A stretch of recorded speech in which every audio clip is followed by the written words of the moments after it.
Unfortunately, some of us have to learn the hard way. We have to go through burnout to know how to protect yourself as much as possible from it happening again or being as bad again.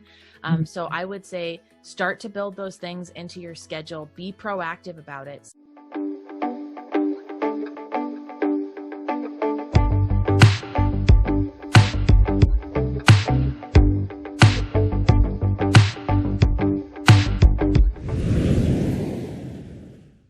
Hey guys, Dr. Viv here, and welcome on Reset with Dr. Viv. Today I have got Laura Briggs on. She's my guest for today. Woohoo! And Laura Briggs is a former teacher, a current entrepreneur, author, and freelancing coach. Before we get to Laura, I just want to say, if you have not already subscribed to the YouTube channel, if you're not already following the podcast, I don't know what you're waiting for. Hit subscribe, all links in description. And if you're not already following me on Instagram, on Twitter, on LinkedIn, on Facebook, please do. I look forward to connecting. All links are in description. Laura, how are you doing? I am doing well. Thank you for having me on your show. Thank you as well for coming on. You know, it's truly a pleasure to have you on. So tell me, Laura, you are a former teacher who became an entrepreneur. Tell me all about that. I always wanted to be a teacher. I was in a doctoral program at the time that I took a job teaching 7th grade. I was hired to teach geography in Baltimore City Public Schools, and the school could not afford a social studies teacher for the year before or after. So they said, you need to teach these kids whatever history, geography, civics you think they should know between elementary school and high school. So that was a lot of pressure. I had no real support system there. I did not have a clear curriculum. It was my first year teaching, which is notoriously hard. And I was exhausted. I mean, I burned out. My body actually started to shut down from how long I was working, how many hours straight that I taught without a break. Lunch was kind of a joke. If I was lucky, I got to eat a couple pieces of string cheese, but that was it. Wow. And so I realized in that year that at least the way that we have education set up here in the United States, I couldn't do 20 or 30 years of that to hit retirement. And so I had to totally recalibrate and figure out what I was going to do. So I left my job and I spent a month just kind of calming down, coming back to myself. And then I felt like, okay, I can jump into doing something else now. I've kind of identified what I didn't like about teaching and how I maybe allowed myself to be pushed too hard. And so I've been working for myself since 2012. And it's interesting because I feel like people who are prone to burnout, it doesn't just go away because you leave one job where it was more likely to happen. So you always have to guard yourself against that coming back again. Wow. And burnout, what exactly does that look like? Because there are a lot of people, you know, people get stressed even at work and, you know, have quite busy schedules and things like that. But what does burnout really look like? Oh, it's such a mix of a physical and a psychological condition. They often work together. I often felt like I had like a hollow or empty stomach. I mean, it really manifested physically for me. Fatigue all the time, starting to feel like you don't even care about your job or your business or whatever you're working on. You just want to sleep all day. You want to rest. You feel kind of just drained down. You almost feel like you're dragging around extra weight with you during the day, and you're working slower. It's harder to do things, and the motivation is kind of gone. And so it depends, you know, different people, it manifests in different ways, but there's very similar feelings around that. The fatigue, the exhaustion, the disconnect, you know, not being really clear on your connection between your passion and what you're doing on a daily basis. And burnout it's something that gives you warning signs, but most people don't realize it until they are all the way in burnout. So when we look back in hindsight, you can go, you know, I knew I was working too many hours, I was working too hard, but I let that go on for 2 or 3 months. And now I'm way down deep. And the danger with that is that it's very hard. There's an author who describes burnout as like riding a slide down into a pit. And you can do things to slow how quickly you're going down the slide, but you can still end up in that pit. And it's really hard to bring yourself out of it. And it's so interesting because a lot of, especially for like career professionals or business entrepreneurs, I mean, we're ambitious, right? Everyone is working towards that goal and just wants to keep on going and just keep on going and keep on going and keep on going and ignoring the signs most of the time. Yeah. Yeah. We're ignoring the signs.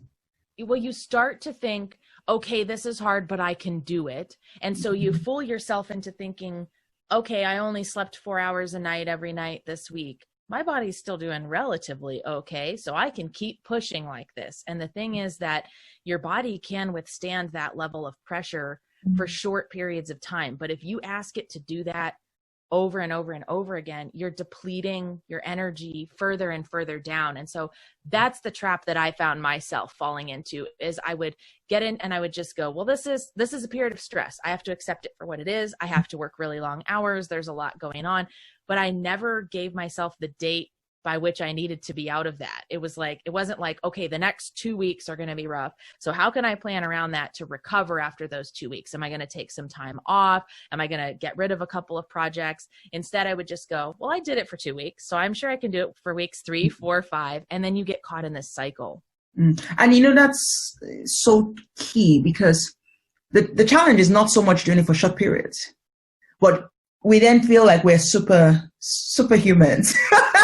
And we feel like we're superhumans, and so, oh yeah, we've done this, so we move on to the next thing, and we move on to the next thing without giving the body a break. And the body is not exactly a machine. The body is not exactly a machine. So I'm going to come back to the burnout bit. So you were burnout, and you're a teacher, and you identified that something isn't right. How did you then know what next to go on to? Or how did you let me even start by saying, how are you able to bring yourself to even accept that, hold on, this is not right. And it's not that I am weak. It's not that there's something wrong with me. It's that my body's telling me I'm overdoing it. How are you able to accept it and then differentiate? I think this is so hard for so many people. I was probably approaching that burnout pit for a good 3 months before I realized that I was in it. And for me, it showed up very physically when I was a teacher. I just started feeling sick all the time. I had stomach ulcers. I really lost my appetite. I mean, that was very weird to have like all these symptoms come out of nowhere. And eventually it got to the point where I took a couple of days off of teaching just because I did feel sick. And I took off one day, and then I took off the next day and the third day. And the longer that I was out, I thought, I don't think I can go back. I was really trying. My hope in taking the time off was I'll come back rejuvenated, these couple of days off. I'm going to allow my body to heal, and then I can jump right back into it. And the reality was, when I finally took that time to stop and breathe and realize how run down I was, it was like, you can't go back. You do not have it in you to go right back into where you were at. And I could see that I wasn't going to be able to change the circumstances that threw me into burnout. It was very systemic and very related to the school's culture and the lack of support there. So I was like, if no one's going to work with me and help me, and there's no way out of this aside from me leaving, then that's what I have to do. And that was a brutal experience. It was awful to feel like I was leaving my kids. When we went to my classroom to pick up my things, I'd been gone for a week at that point, and one of my students came running down the hall and yelled my name and came in and gave me the biggest hug. And I just cried and cried. It was one of 110 students, right? But it became very real for me that, like, this isn't just me leaving this school, this job. I've realized that I don't want to be an educator in that way. And so I'm not going to pursue this career. And so it felt like an age or an era had ended, and it was so hard to accept that. And I didn't know what was next. That was hard to accept too. Wow. I mean, it takes true strength to actually even bring yourself to that point of accepting it's time for a change. You left it and you didn't know what next. What was the process of figuring out what that pivot should be? Yeah. I took a month off because I was still really sick. I actually the doctor had put me on medication and had kind of advised me to walk around to relieve some of the symptoms. And so the medication made me hazy and I tripped and sprained my ankle. So now I had two medical issues at once. And so it literally took forcing me to, you cannot be on your feet. You cannot do it. And so I took a month to just say, all right, I'm going to let my ankle heal. I've learned the lesson. Don't try to push your body too hard. My body's already run down. Let's give my ankle the month off. And then I started thinking, okay, I need to get a job to pay bills, but this does not have to be my be all end all job. This does not have to be something I've been questing for. I just need a position where I can pay the bills, give myself a year to figure out what I'm going to do with my time and what direction I want to go next with my career. So I started to get some inklings a couple of months into that period. I did take a job. I was working as a marketing associate at an insurance brokerage. And I started thinking about how much I loved the creative aspect of teaching, making lesson plans, coming up with puzzles for the kids and activities. And I thought, I wonder if I can use my academic background and my love of creativity. Is there something else I can do? And that's when I started a side hustle as a freelance writer. And I did that while I was in this job that, it's not that my job was super easy, but it took no amount of work compared to what I had to do as a teacher. So I felt like I was giving my brain a little bit of a break. I was giving my body a little bit of a break. There just weren't as many demands on me. And I used that time to recalibrate and figure out what I was going to do next. Wow. You know, I find that sometimes it's not the safest of places because everybody wants security. You want that. This is what I know I want to go on to next, but it doesn't always work out that way because we've got to, will I say, it's easy to sit and plan. And I'm one of those people, you know, I'm having to change my ways because initially you want to sit down and you want to analyze, these are all the things I could do. And then we have so many papers trying to work out when sometimes it is just giving yourself and your brain the freedom to navigate and find out by doing.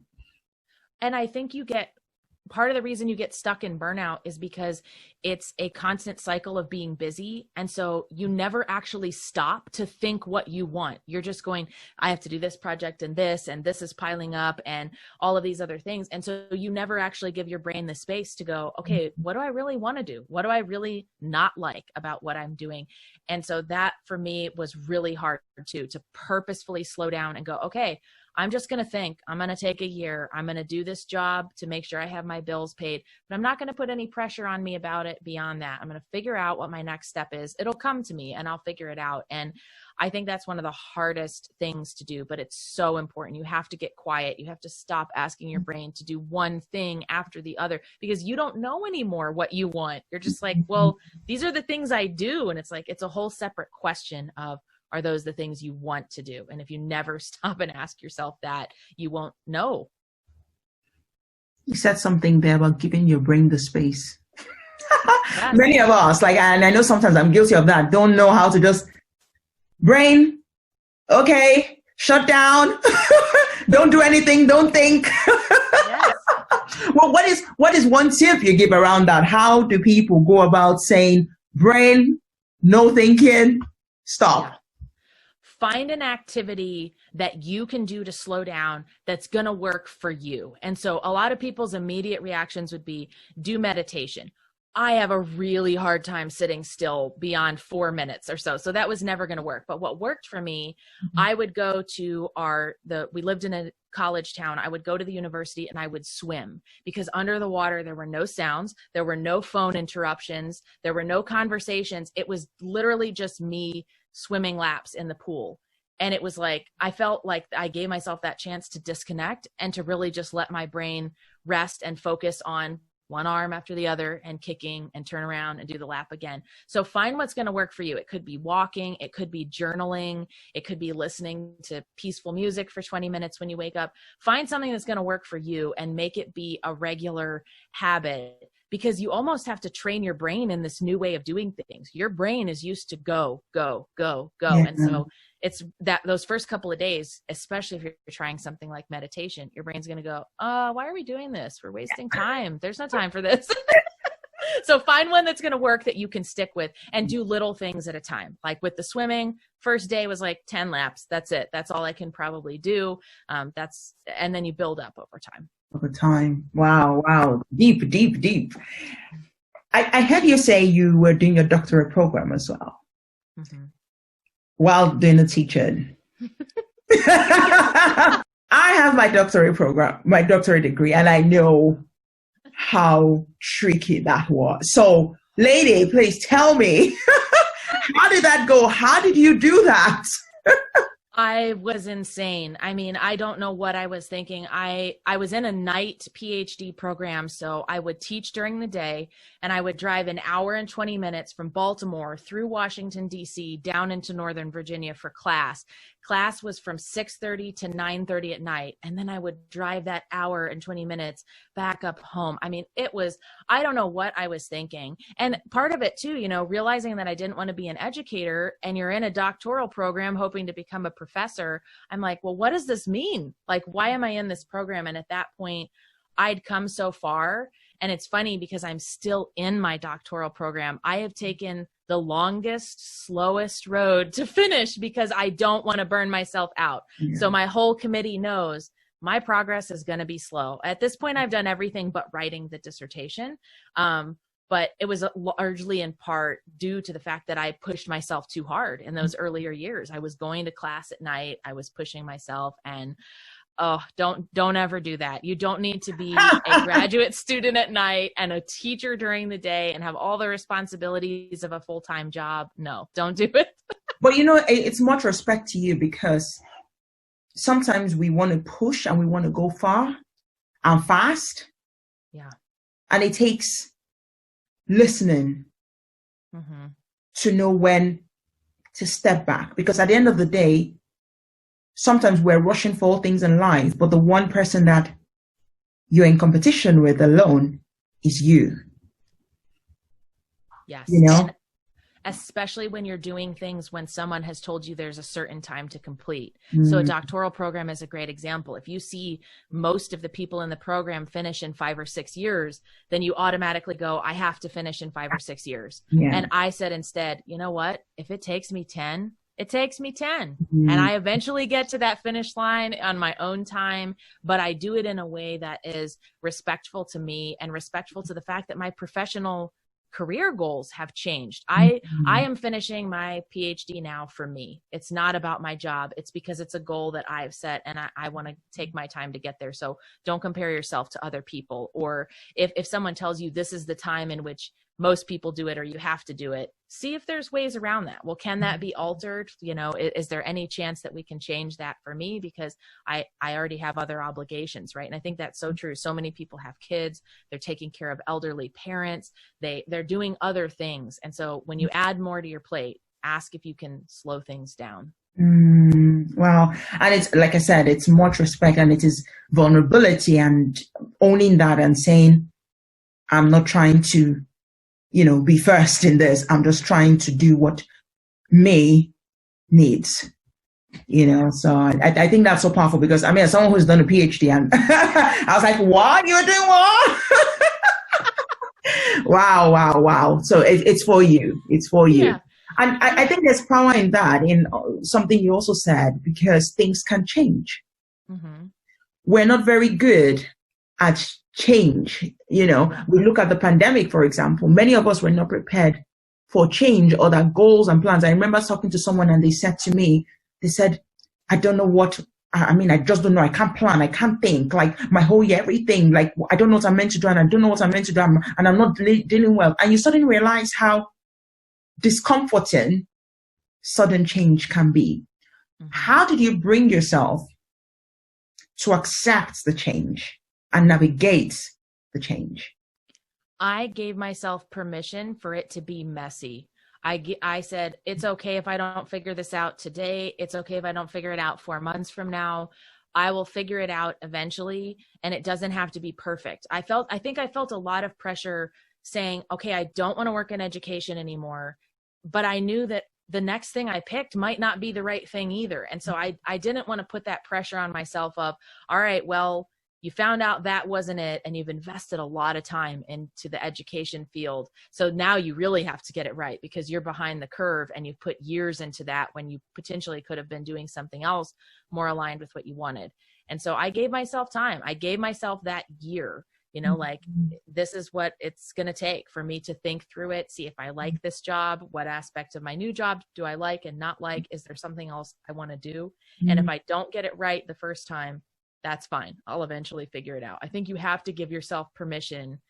And it's hard, because a lot of the reason that you get into burnout is wanting to control everything and wanting to do all the time. You really have to let go of that control and just say, okay, I've heard the signals that I'm headed into burnout, that my body's shutting down, that I'm exhausted.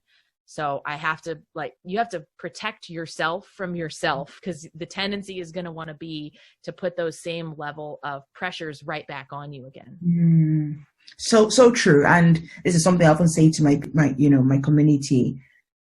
We've got to give ourselves permission to be imperfect. Yes. Because people tend to say, like, when we come back to the whole thing around depression and, mental health and all, a lot of times people think, oh, it's the weak, in quotes, weak, whoever the weak ones are, that get impacted by these things. But it's actually the strong people who feel like we need to keep going and keep going and keep going that are more prone to these issues. Mm-hmm. Would you agree with that? Yeah, I would. And I think that some of us wear our ability to fight through that like a badge of honor. Like, yeah, I know it's an issue. I know I'm stressed out, or I know I might be depressed, or I'm physically sick from burnout, but I'm strong enough that I push through it. Mm-hmm. I show up and I keep going. And that's not something to be proud of, right? That's not something. And I think it sets a bad precedent for other people too, because then we lead them to think that it's not okay to take time for yourself. It's not okay to pull back. There is something wrong with you if you have anxiety and you have real trouble getting through the day, because if someone else is pushing themselves through it, that can make another person who has crippling anxiety feel like, well, maybe there really is something wrong with me, because I can barely function with this condition. So I think it's important to think about taking care of yourself, but also the message that you're sending to other people about that. Totally agree. Totally agree. So, like, when we come, like, you've been an entrepreneur, you've been a newly published author, and I think you suffered burnout again when you published your book. So tell me about the book and what happened with that. So I worked really hard to get a traditional book publishing deal. I spent a long time working with an agent to write a book proposal and pitching literary agents to take me on and having them pitch my book to publishers. And so emotionally, I had a lot invested in that process, and I really wanted my first book to be successful. So my first book is called How to Start Your Own Freelance Writing Business, and it was built on my experience of doing that for myself, taking my side hustle up to a full-time income. And what I did when that book came out a year ago was do all the things I thought I needed to do for a book launch. So I put all this pressure on myself. I didn't have enough help to do it.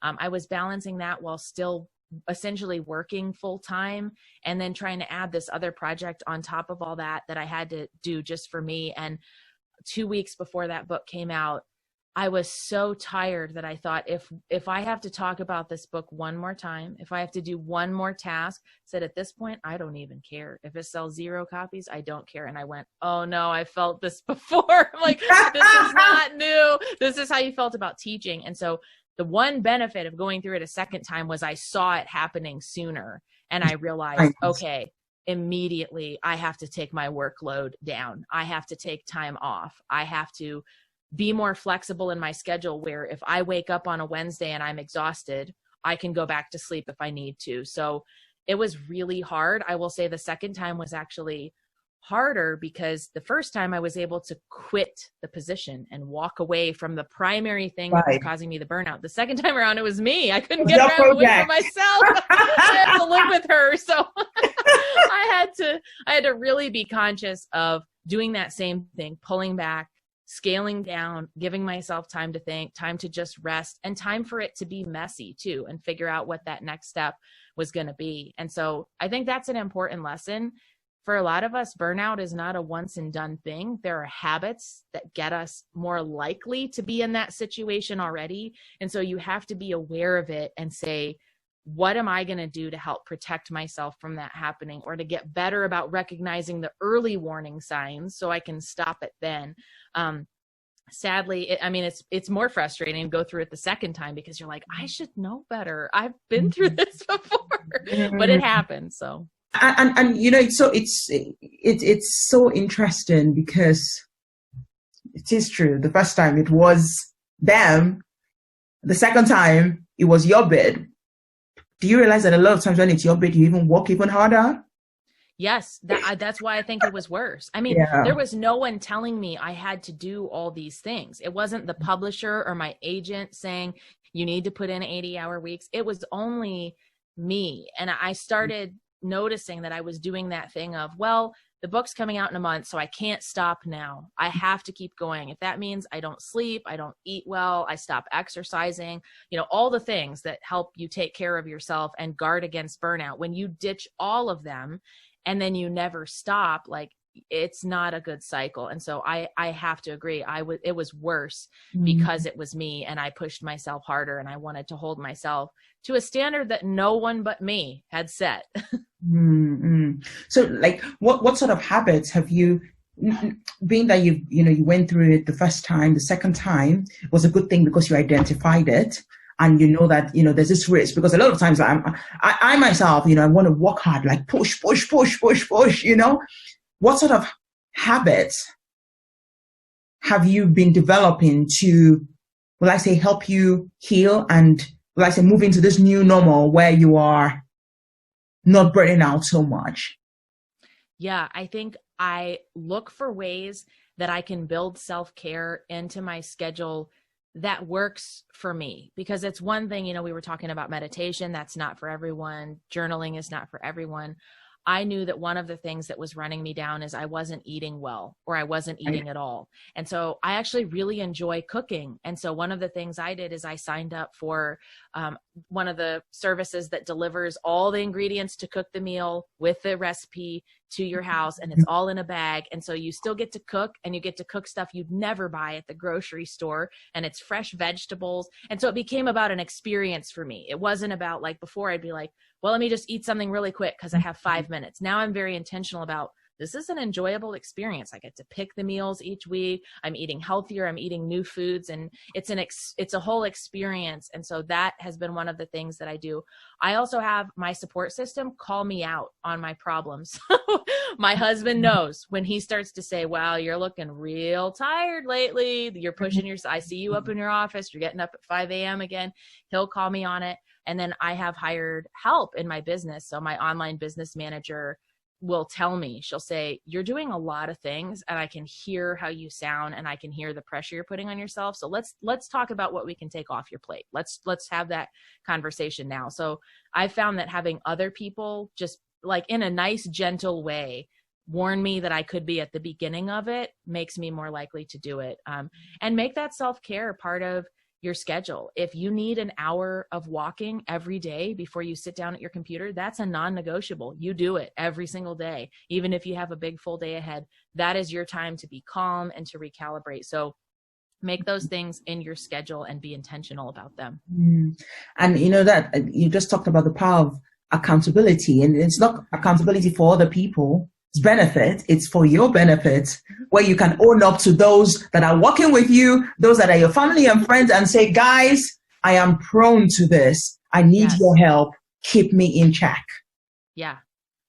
And tell them how they can be most effective in letting you know that, because you don't, like, sometimes they need to say it in a nice, gentle way, because you are pushing yourself really hard and you are stressed out. And so you kind of need them. My husband is great at this. He'll start to be extra sensitive and extra careful of, like, how we plan our time together. And he's like, if we've talked about going and doing a big event, he'll go, I feel like we need to just go hiking for an hour. I'm going to change the event to hiking.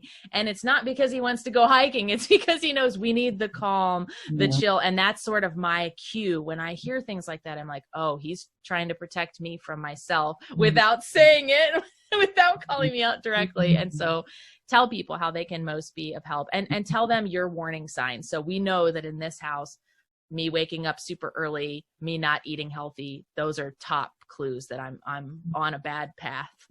So be a self-expert. Yes.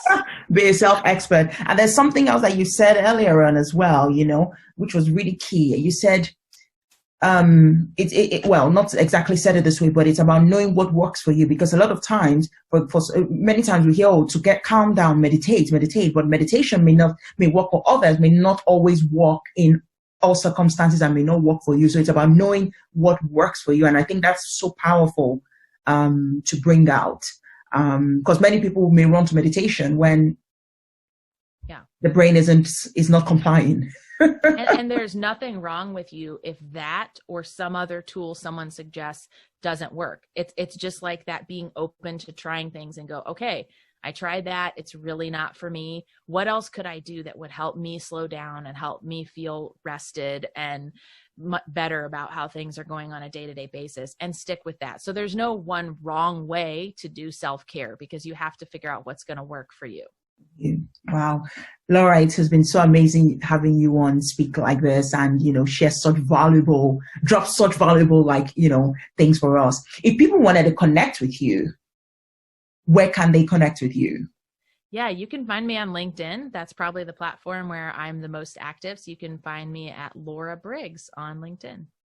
Okay, nice. And the link is also going to be in the description as well. Laura, it's been so amazing having you. And I think these are such valuable points. But before we go, actually two questions. The first one is, there are a lot of people who are experiencing burnout right now. Yeah. Even with this whole pandemic, a lot of people, I've heard the stories, a lot of people are working from home. I'm finding out that they're actually working more from home with no break, no boundaries. Things are beginning to ease up, but it may still take some time. Some people even struggle to admit that they are experiencing what may be burnout. What do you say to these people? I think, unfortunately, some of us have to learn the hard way. We have to go through burnout to know how to protect yourself as much as possible from it happening again or being as bad again. So I would say start to build those things into your schedule. Be proactive about it. Say, okay, if I just have a really busy couple of weeks at work or within the family, how can I support myself before that and after that, and put it on the calendar? If that's a 3-day getaway, if that's you almost taking fake vacation and telling people you're out of the office just so you can close your computer and have a couple days in your house or do things in the local area, do that. I mean, don't be afraid of putting that on your calendar. I think it is really hard when you work from home because your work kind of bleeds over into other areas of the house. And it's so easy to go, oh, I just need to do one more thing, or let me check and respond to that email. So one of the things that I really like to do too is I shut my computer down every night and I close my office door. And it's a very intentional trigger for my brain to recognize, like, there is nothing so urgent that you need to come back in here again until tomorrow morning. I try to think of it just like my commute isn't in a car, but it is down a set of steps. And so once I go down those steps, I'm home. It's like I'm not even accessible to the office. Wow. And there are many people who are trying to navigate this change period, trying to also rediscover themselves, find a new purpose, pivot, you know. What do you tell them right now? Yeah, I say there's so few things that are positive about this pandemic and this time in the world. There's so much unrest and just questions and uncertainty. One of the only good things is that I think people have had a chance to slow down a little bit. They've been forced to slow down. They can't numb out by being out and about all the time. They have to be intentional about how they acquire their groceries and their medicine and how they keep their house clean and, you know, minimize their family's risks of, you know, being exposed to something. And I think that can be some of that quiet period that makes you realize that you might be headed down the road to burnout, or that you're in a career you don't love. Or it's actually funny. I know multiple people who are moving right now because being shut in their house for 3 months made them realize this is not our dream house. So it's time to put it on the market. So be open to that. That's one of the very few good things about what's happening right now, is that you might get some answers that you wouldn't otherwise get. And so take advantage of that and figure out what you can do in your own life to change those circumstances that are triggering or stressful for you. Wow. Laura, you're truly inspiring, and this has been such valuable content. What can I say, guys? I hope you found this really helpful. If you haven't already, please sign up to subscribe to the YouTube channel, subscribe to the podcast. If you're not already following me on Instagram, if you're not already following me on Facebook, if you're not already following me on Twitter, what are you waiting for? I look forward to connecting with you. It's been amazing having Laura here. Please connect with Laura as well. She would love to connect with you as well. All links are in description. It's been amazing. Thank you, Laura. Thank you, everyone. And until next time, take care, stay well, and God bless.